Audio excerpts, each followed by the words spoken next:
Assalamualaikum warahmatullahi wabarakatuh. Ensiklopedia Al-Fatih kembali ke hadapan Anda untuk berbagi info Islami. Semoga menginspirasi aktivitas Anda hari ini. Dan jangan lupa klik tombol subscribe dan aktifkan notifikasi tombol lonceng agar tidak tertinggal berita terbaru dari Ensiklopedia Al-Fatih.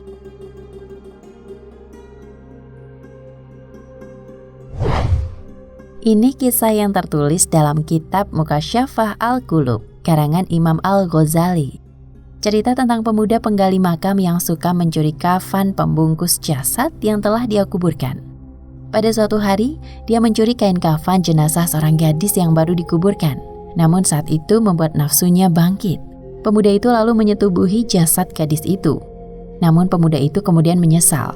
Dia terus menangis di depan rumah Rasulullah, sehingga terlihat Umar bin Khattab dan membuatnya menghadap Rasulullah SAW sambil menangis. Bertanyalah Rasulullah, "Wahai Umar, apakah yang membuat engkau hingga menangis seperti ini?" Jawab Umar, "Ya Rasulullah, ada seorang di muka pintu ini yang sudah membakar hatiku." Berkata Rasulullah, "Ya Umar, bawalah ia masuk." Lalu Umar membawa pemuda yang tengah menangis itu masuk. Bertanya Rasulullah, "Apakah yang sudah engkau kerjakan hingga engkau menangis?" Pemuda itu menjawab, "Wahai Rasulullah, saya telah lakukan dosa yang besar. Saya sangat takut pada Allah Subhanahu wa Ta'ala yang sangat murka kepadaku." "Apakah Anda mempersekutukan Allah?" "Tidak ya Rasulullah." "Apakah Anda membunuh jiwa yang Anda tiada hak membunuhnya?" "Tidak ya Rasulullah." "Allah akan mengampunkan dosa Anda meskipun sebesar 7 petala langit dan bumi dan bukit-bukit." "Wahai Rasulullah, saya sudah lakukan dosa yang lebih besar dari langit dan bumi dan bukit-bukitnya." "Apakah dosamu itu semakin besar dari Al-Kursi?" "Dosaku lebih besar." "Apakah dosamu semakin besar dari Arsy?"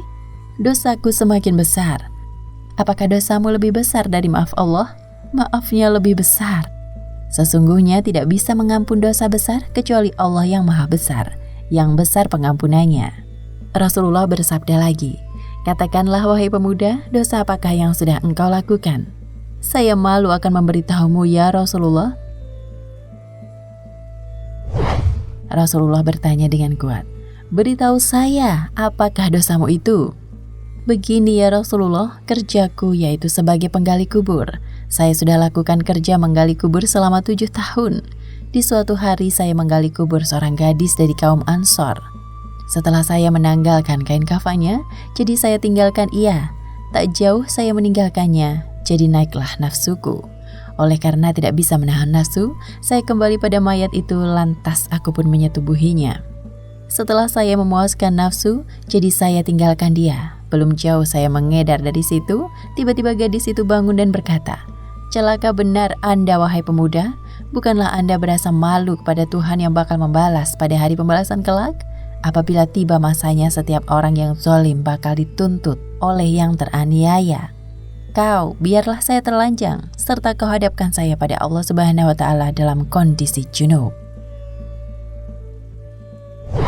Usai Rasulullah mendengar info dari pemuda itu, dengan segera Rasulullah bangun sembari bersabda, "Hai orang yang fasik, memang layak Anda masuk neraka dan keluarlah Anda dari sini."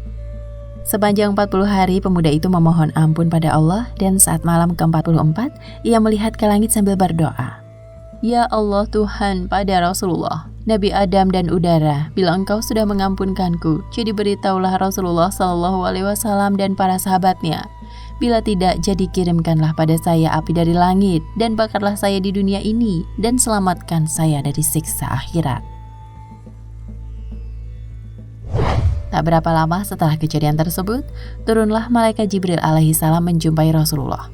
Selepas memberikan salam, Jibril alaihissalam berkata, "Wahai Muhammad, Tuhanku berikan salam padamu." Jawab Rasulullah SAW, "Dialah Assalam, dan daripadanya salam dan kepadanya semua keselamatan." Allah bertanya, "Apakah Anda yang jadikan makhluk?" "Dialah Allah yang jadikan segala makhluk." "Adakah Anda yang memberi rezeki pada makhluk?" "Dialah Allah yang memberi rezeki pada saya dan makhluk-makhluk lain." "Apakah Anda berikan taubat pada mereka?" "Dialah Allah yang terima taubat dariku dan mereka."